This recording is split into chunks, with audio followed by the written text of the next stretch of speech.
Okay, we're live. It's 6 o'clock, and welcome to Neighbors in the Know. We both had our COVID vaccinations, and this is what is possible when we do that. We've created a little bubble of We our have our trusted bubble. people. A very small group. Anyways, we're here for April. We have some fantastic guests from March to the Polls that are going to be here to chat. Camilla is a great friend of the area and is going to join us for the English session of Neighbors in the Know and for Vecinos Informados at 7 o'clock as well. And immediately following her presentation, we will do reminders, like the area reminders that we normally do, as well as a demo of the mapping tool that the North Texas Council of Governments has received. So it's very timely given this whole conversation about civic engagement. This is a great example of where you could do that. So I'm going to turn it over to Camilla. Camilla, welcome. Thank you for coming. Thank you so much, and thanks for having me. I'm really excited to be here, and I obviously am impressed by the others that are on this call, and so I hope that what I can share adds some value to your lives, even if it's just to introduce you to another way that you can get involved. And the organization that I'm representing, I'm a volunteer with March to the Polls, and it's all about getting involved, being civically engaged, and trying to make that process a little bit less scary than it might appear to some people. And so I am going to attempt a screen share and we'll see how it goes. And if it doesn't go as well as I hope, then we will just talk through it. But let's see. So y'all let me know if I'm good. We can see it. I don't know if you want to go into play mode. Yes. Okay. So the topic that I was given today was just getting involved politically, right? And what does that mean? And I always start with a comment that I think growing up, I learned from other people that you don't talk about politics at dinner and you don't talk about religion. And I forget what the third one is, right? I guess the third one we didn't talk about at all. So I don't even remember what it is. But that has definitely changed over time. And I always say, even with things that feel unfamiliar or feel like they might be controversial or whatever, I say just lean into it, right? Get more involved, learn a little bit more. And so I'm going to give some examples of ways that you can get involved, and I'll keep it brief. And then I'm actually not, feel free to cut me off, Susanna, depending on time, but I'll try to keep this brief. Just a couple of, oh, thanks. Somebody commented the third is money. Don't talk about money. Yeah, see, I never learned about finances when I was growing up. I had to wait until I was an adult to learn about that too.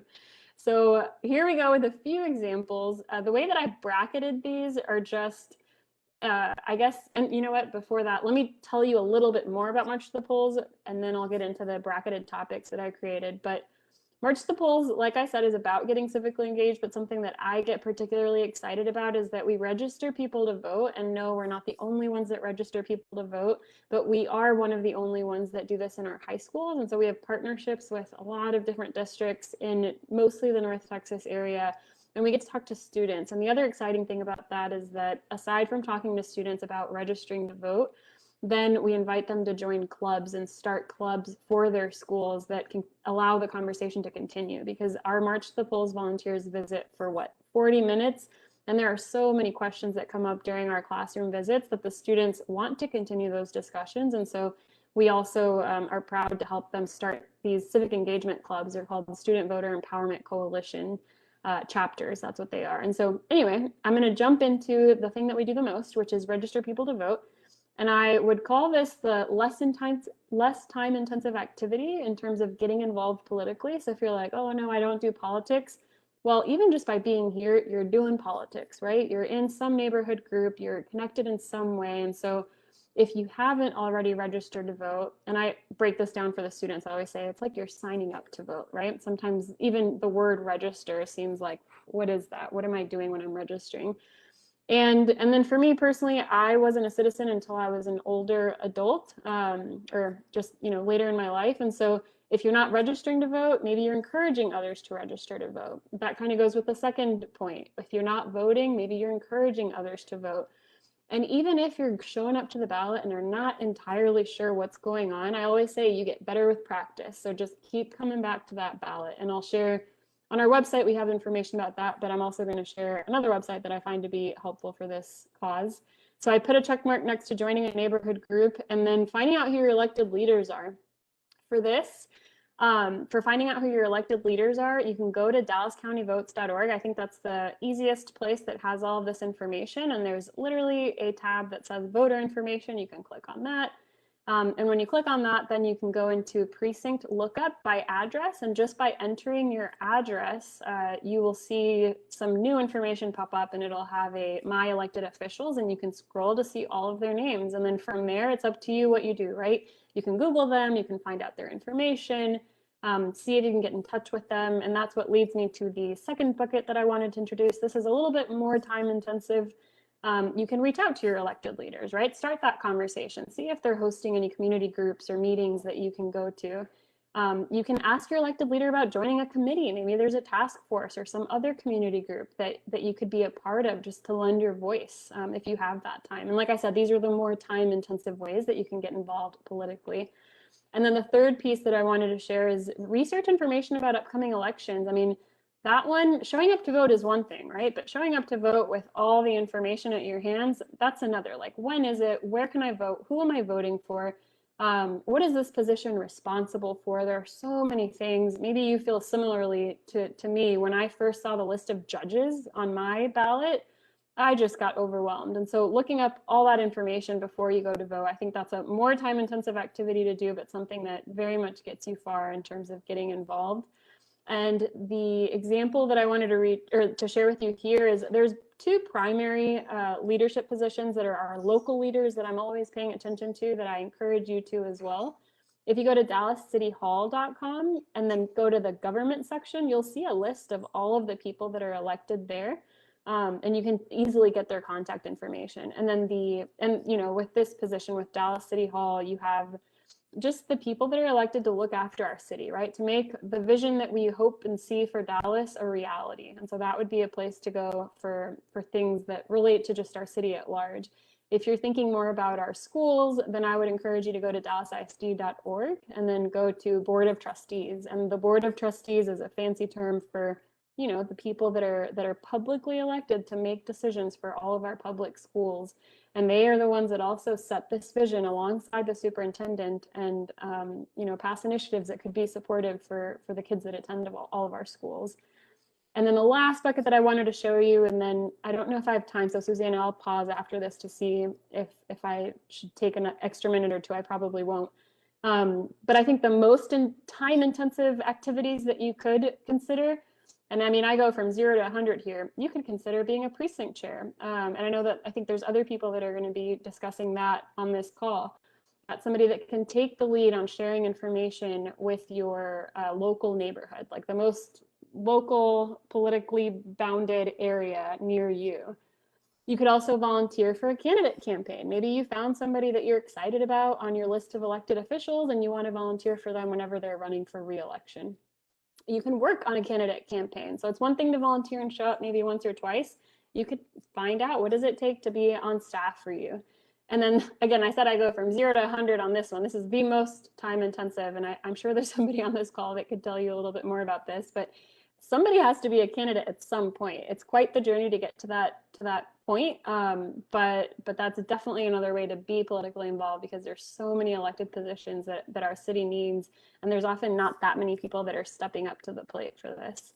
So with that, Susanna, I just wanted to mention that for our precinct chairs, we have Republican precinct chairs, and then we have our Democratic precinct chairs. So if you, in your local precinct, and I do have maps that I can show you, but I'm going to pause in a minute.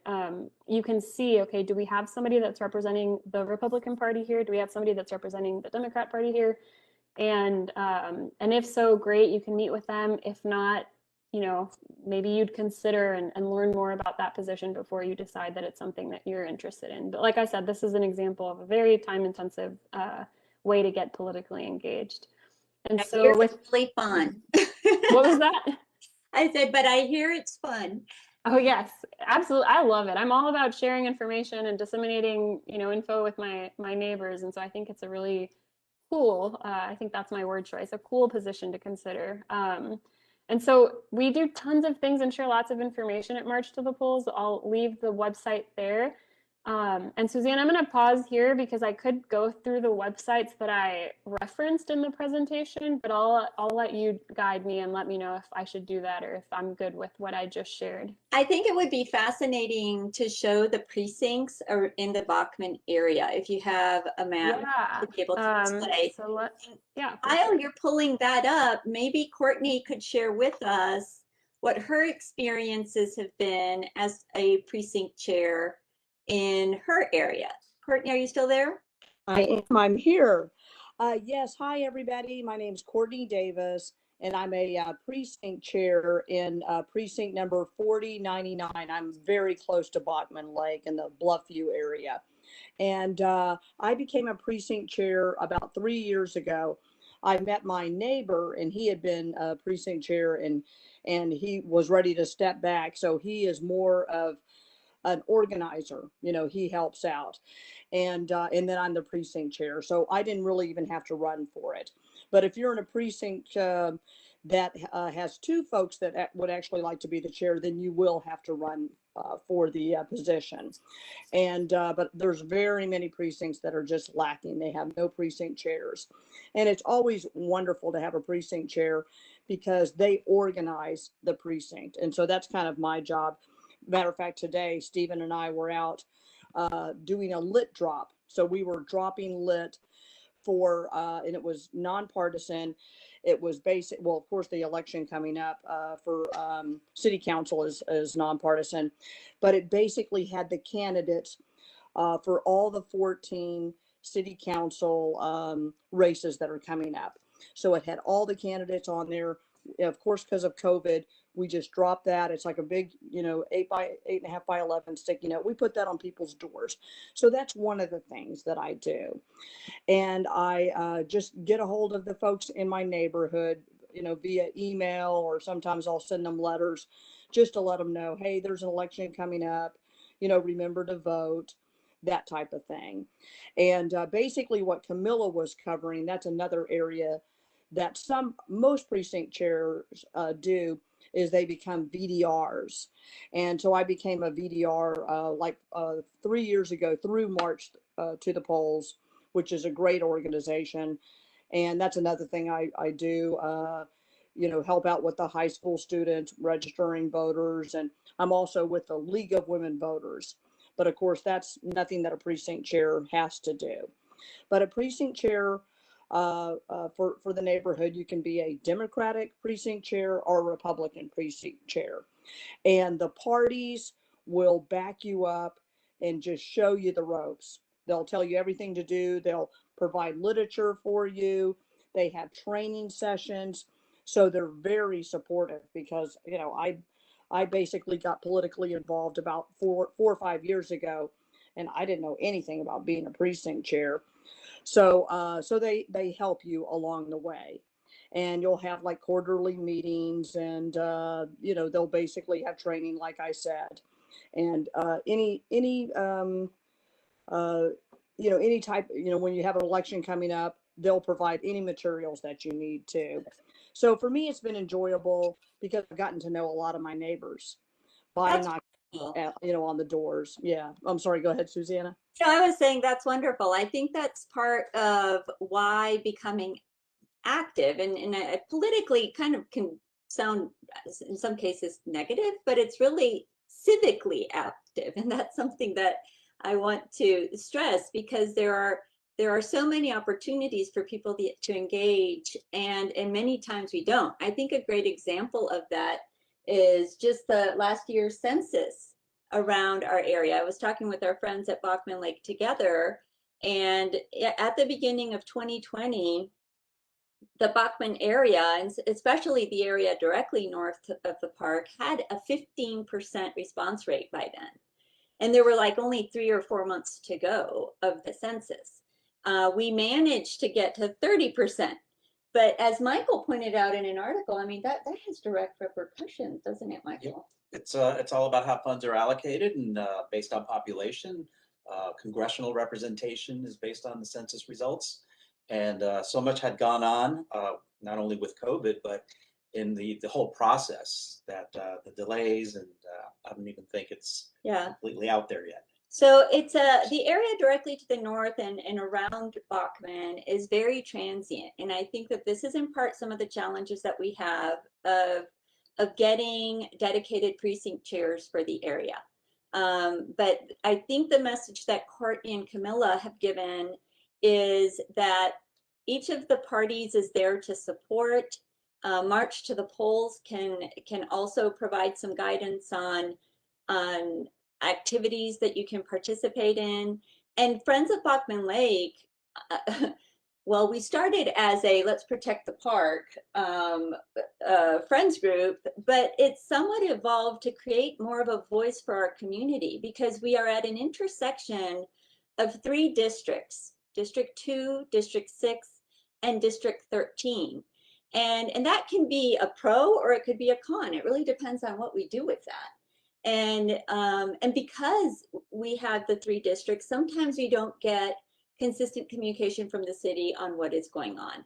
So trying to get the same information out to all of you as a community has really pushed us to do newsletters and these videos on a monthly basis and hoping to engage everybody. But I really want to turn it over also to Joe and to Tim Dickey, who are on this call, to speak to how they got involved in civically and civic engagement. And then Ruth, I'd love to hear your perspective as well, because as a working mom, as a teacher, I mean, you have a 1-year-old baby boy, and yet here you are making a difference in the community. So I'm going to turn it over to you guys to give, why should people do this? Why should they care?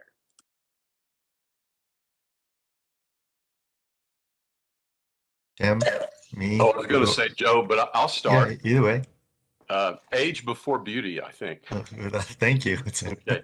Well, I can tell you for me, getting civically involved in Dallas, is most people that do, you hear their stories, and it's usually comes down to one day, one event, one thing, one issue. And that was clear for me. It happened on a single day about 6 o'clock, 30 something years ago. My daughter Carly, who's now an attorney in Denver, was in the car seat next to me. And I'm driving down over on Sheila Lane, just north of Bachman Lake. And a prostitute stepped in and reached her head through the window. So her head was in front of my daughter's window and asked me if I wanted to party. And I had been aware of the topless clubs along Northwest Highway, but they'd never, and I knew that, they were, not the best uses we thought there could be there, but hadn't really paid that much attention. And that just lit something in me. And as it happened, the then city council person for District 13 was a man named Jerry Bartos. And Jerry Bartos owned a business there. And he had an engineering business for sound engineering. And I knew his office was there. So even though it was after hours, I went and I knocked on the door and his wife answered. He wasn't in. And I went off, my rant. Any of you who know me might imagine I was going crazy. And she said, well, you know what? You could do something about this. Next Wednesday at City Hall, there's a hearing because one of those clubs is asking for a variance from the Permit License and Appeal Board, which I'd never heard of. And they have been denied, and they're appealing their denial of their permit. And if you really care about it, you can go down to City Hall and testify. And that was the beginning of what turned out to be a 15-year battle that Bachman Lake engaged in, the big folks of Bachman Lake, to get rid of the non-compliant zoning topless clubs who were grandfathered in, and took 15 years, and it went all the way to the Supreme Court. The Dallas had a sexually oriented business ordinance. City lost at the Supreme Court, but then they came back. And in the end, there was no court decision, but they agreed to leave the area. And they went into where, like Baby Dolls is in a much better area for baby dolls now, not residential, not around the houses and kids.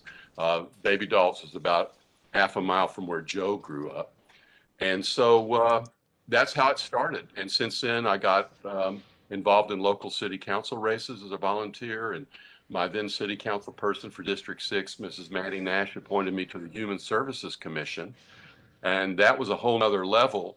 And that's where I really learned, wow, being on an advisory commission, even though you don't really have any power, you are briefed by city staff and you learn. And as I think almost everybody here is on a commission or on something, you know how that goes. I mean, it's just a PhD in civics. So that's my story. And today I serve as the District 6 representative on the park board. I've been there since 2017. And I think you all may know it, but my son ran for city council 4 years ago. So he kind of grew up in it. At one point in 8th grade, he was the only kid in his class who could name every city council member because I dragged him to all these meetings, which he didn't like it, but osmosis or whatever. So anyhow, that's me. That's my story. Ooh, I learned something new. Camilla clapped at Tim's comment. That must mean the reactions. Okay, people. By the way, this is the first time that, thank you, Joe. Thank you, Joe. Wow. Smiley face from Camilla. This is the first time that we have opened, and I just wanted to make note of this.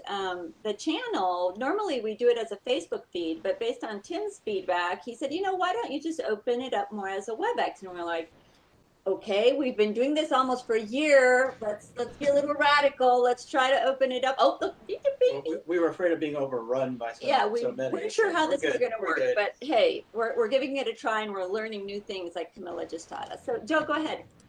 Okay, well, I always love Tim Dickey, Northwest Dallas stories. They're the best stories. And I mean, and it's like 30, 40 years of stories. Tim, I always tell folks we gotta sit down and write the book so we don't forget it. I got involved in high school when I was high school aged. There I live off of Kendall in kind of by Southdale Elementary School, and between Webb Chapel and Harry Hines. And so we all know that there's a lot of we have so we have, to our credit, in Northwest Dallas, some pretty cool entertainment scenes in the Northwest. If you like country music, you can go to Red River, and they have some big country acts that go there. If you like hip hop, they got Prime and stuff. I know there's some criminal activity, some crime happened there, unfortunately, recently, but they have some pretty cool hip hop acts. If you like, more Mexican regional music and other things like that, there's 2009, 2011. So there's some, we have some pretty big entertainment venues. My neighborhood is in between those venues and where the people live, and so just naturally, whatever it is, young folks on their way to a concert or a party would just speed through my neighborhood. And I was a nerdy kind of just 15-year-old, 14-year-old kid. I just had enough of it. And so folks would speed through my neighborhood, and I give you the abbreviated version. We uh, we got I tried to figure out how to put speed bumps in my neighborhood street, because at that time that was my answer to slowing down traffic. And I looked it up, and the city kind of explained the process to me. I had to get signatures. I had to get signatures so that they could come out and test the road to see if it was actually, in fact, speeding happening on my street. So I did. I walked house to house, and I collected signatures of, the streets around me, Kendall, Clydale, Story Lane, Lanoux, and I submitted those signatures to the city, and the city did in fact come, and then they placed two uh, what are they called? This test Yeah, the speed strip. meters, Yeah, it's how they measure test, right? So it's a wire. So like the first tire hits it, the second tire hits it, and they're able to figure out how fast you're going on that street. And they did that on a Tuesday, and they only did it for, I think it was a day, if I remember it correctly. And then they took this test strips away, and then they sent me the results, and they said, "Sir, people do not speed on your street. You're not going to get any speed bumps." And I was infuriated. I was so upset. I was like, people don't speed on a Tuesday, they speed on Friday and Saturday. I couldn't, I was so upset that it led me to go on to study political science, public policy, law school, and then run for office myself, because that's how angry I was. And but but but I'll tell you though, what led to that was that they said, okay, listen, you don't qualify for speed bumps. People aren't speeding here. I was like, well, that's the wrong day. Well, then they said, well, you could still, if your neighbors want to pay for them, you could still get them. And then we're like in a situation, my neighborhood was like, what do you mean pay for them? Like, well, where we gonna get that from? Like, and so I was just really upset with government, and I just thought we could do better. And so yeah, I just started getting involved, and I ran eventually after college.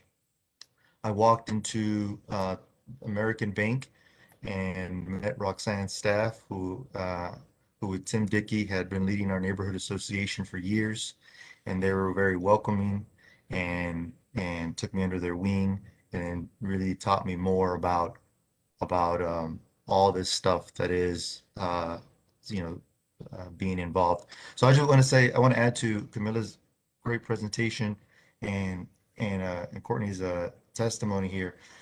For any young person that's listening, um, um, there are so many different ways to get involved, and you don't have to be an expert in it. In fact, no one that comes to this is. Even people that do it aren't.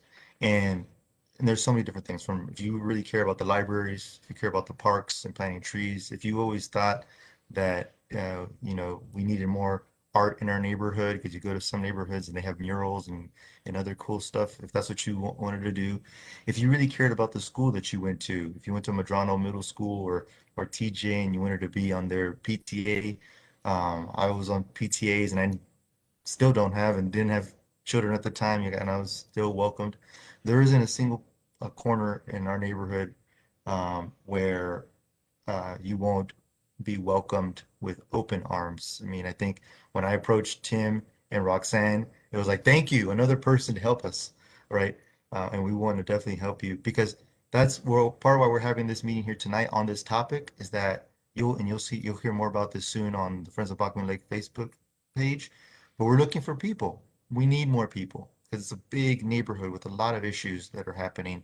Everything from crime to art to improving the park to everything. And the more people that we have, the better, stronger, and healthier this neighborhood can be. So, yep, that's how I first got involved. That's so true. So Ruth is going to share her story later. But for now, Camilla, because I know you need to run here momentarily, I didn't know if you could quickly show the map.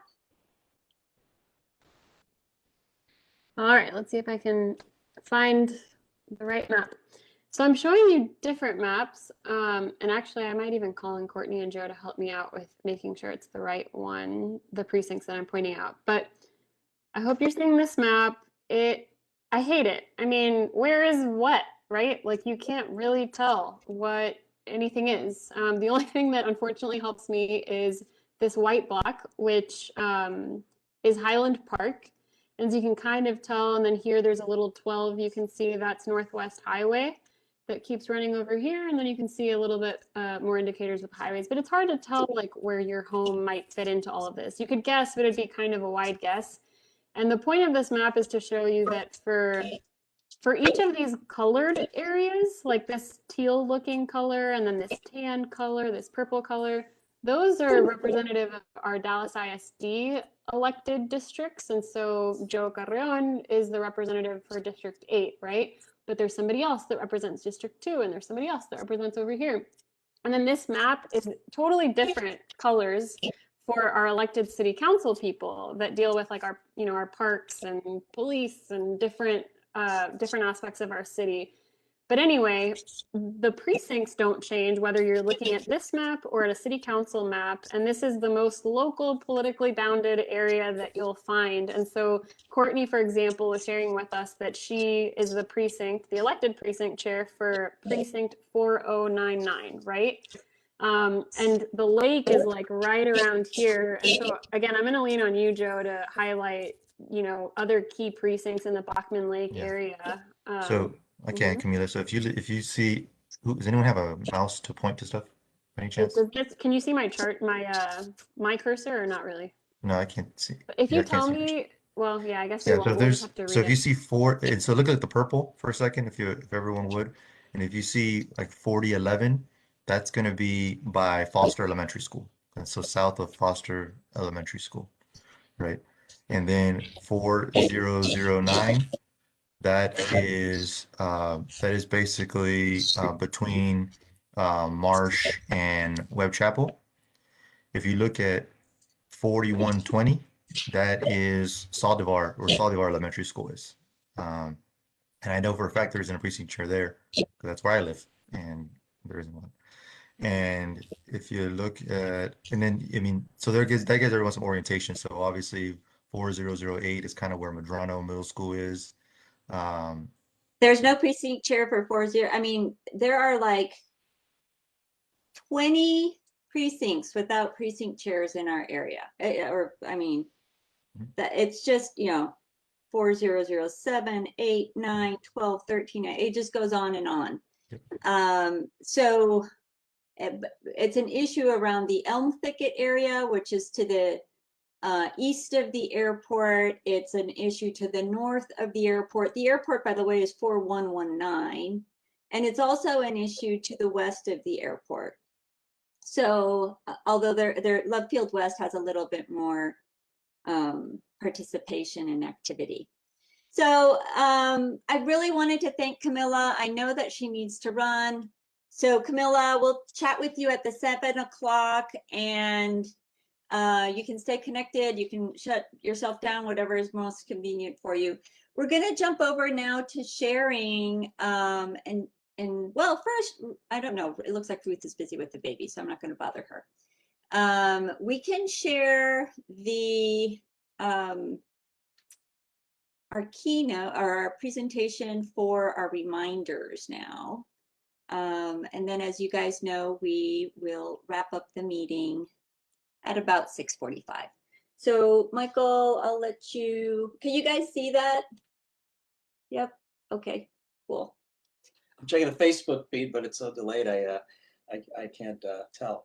But yeah, thank you everybody. And just a few quick reminders. We usually do this at the beginning of the session, but as you know, things happen on live TV, so we just go as we can. So just a couple of reminders that about dates that we need to remember here. So I'm trying to get this to play, so let's do it this way. So tomorrow, the Love Field Good Neighbor program has its quarterly meeting, and this is a good chance. Now, the registration for this is closed, but you can still join the event. And if you go to our events page on friendsofbachmanlake.org or go to the events section of the homepage, you'll be able to click in there and find out where the link is to actually join the meeting. So what registration allows them to do is to know what questions you're going to ask ahead of time. So go join the meeting and surprise them. So basically you get updates on the airport projects, and you find out more about things like the alternate entrance they're planning, which we call the north entrance. Yep. Seems to be where they're headed. And the runway closure that they've that they've recently announced, which is going to cause a lot of noise for certain neighborhoods for a good stretch of about 10 months. Yeah. So that's something that's really important. So again, the Good Neighbor Program quarterly meeting held by Love Field. Go to our events page or our homepage in the events section to find out the details of how to join that meeting. Staying with Love Field, 2 days later, April 15th, between 6 and 7:30, there is a Love Field Environmental Advisory Committee. And how this differs from the Love Field Good Neighbor is this basically deals with the airport environmental issues themselves, the biggest one being noise. They also talk about wildlife. We have talked about water quality. So things of that nature would fall under the Environmental Advisory Committee. Our events page, again, from the homepage in the events section or the friendsofbachmanlake.org/events-1, you will be able to find the link for that meeting as well. Continuing on, we have a cleanup event coming up this Saturday, the 17th. And that's Friends of Bachman Lake, the Rowing Club, Groundwork Dallas, local schools, all getting together. And it's going to be split into 2 areas. So keep in mind that you can have a choice as to where you want to participate in cleanup, or you can even do a 5K walk if that's your thing around the park picking up trash. So the 2 areas will be the Bachman Lake Greenbelt at 3800 Shorecrest Drive, and that's going to be between 9 a.m. and 11 a.m. And the crew there will be working to clean the south side of the Greenbelt at Shorecrest, which is east of Lemon Avenue. And the other area that you can join is at the Bachman Rowing Club. So at the parking lot, 2829 Shorecrest, between 11 a.m. and 1 p.m., you can bring a canoe, a kayak, and you can help clean up the lake water side. And there's a ramp at this parking location, so you can ease right into the water. Again, that's the 17th on Saturday for. Or the you can North walk the Lake. lake at 11. Or you can walk the lake at 11, or pick up trash whenever you're there. Yep.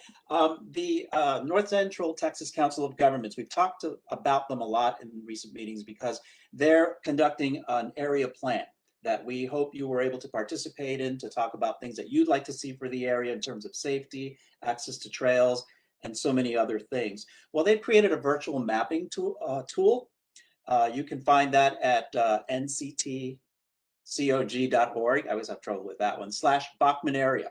And that will give you information and background information on what's happening with that plan, what the results of the survey were, and how to participate on an interactive map. Did you have anything to add about that? Well, we were going to try to do a demo on that today, but I think what we'll do is we'll do that in May. Because the due date for this is May 14th, it feels like we should give it the necessary amount of time and really delve into the how-to and maybe in the next Neighbors in the Know.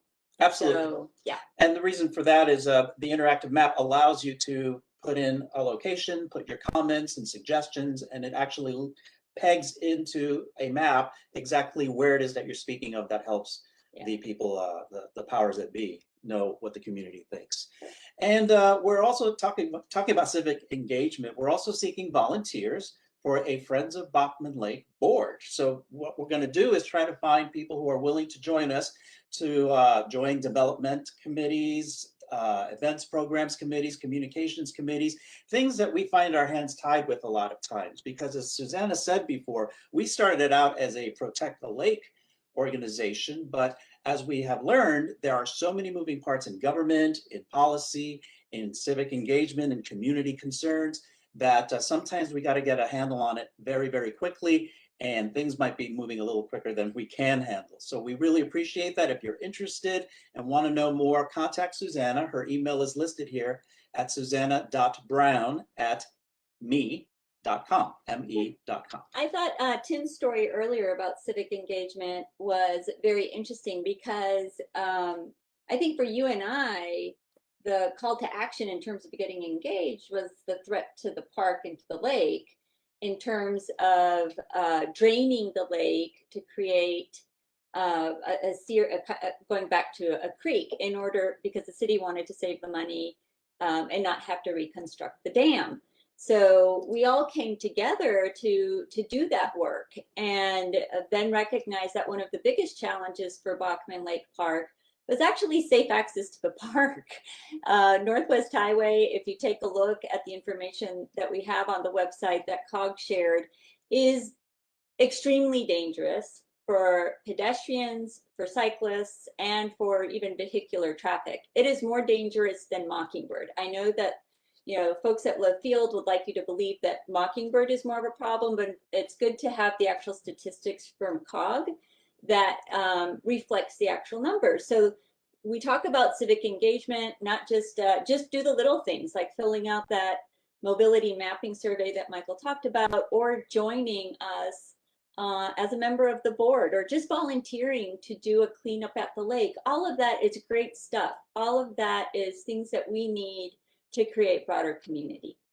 And as we've learned that things got bigger than just the park for us, this is true of the participation level in our area in terms of voting, in terms of activism. And this is why we're having this session and hopefully many more in the future, because people getting involved, we notice some areas are more active than others. We'd love to know the basic reasons why. So when we throw out these events, we really love the participation. And even if you can do just one little tiny bit, I feel like we're on a telethon and we should put up a number for donations. But we just do one little tiny bit, you are engaging, and then you learn how the voting process. Then you learn about the precinct chairs and things that are these gaps that are missing in the area. So talking about voting, we have voting coming up. City Council is all coming up for re-election or new election. And it's really important that you have been registered to vote and then you go actively do it. So there are early voting dates that span between April 19th and the 27th. And then election day itself is May 1st. So don't forget those dates and make sure that everything is up to par with your registration. And that's the reminders we have for today. I'll throw it back to Susanna. So Ruth, I didn't know if there, were any questions. I'm going to get out of share mode here and go over to our chat and see if there was anything on the Facebook feed, any we should answer from the community. I don't see any questions in the feed. Okay. Well, thank you so much, everyone, for participating today. We're going to go ahead and stop the Facebook feed. Sure. And I don't know how to do that. I hope you do. Facebook will tell us. So anyways, this was a great session. And thank you, Courtney, for joining us as well, and Tim for your great stories. And Joe, thanks for sharing us how you became an activist at age 14. Get on the road.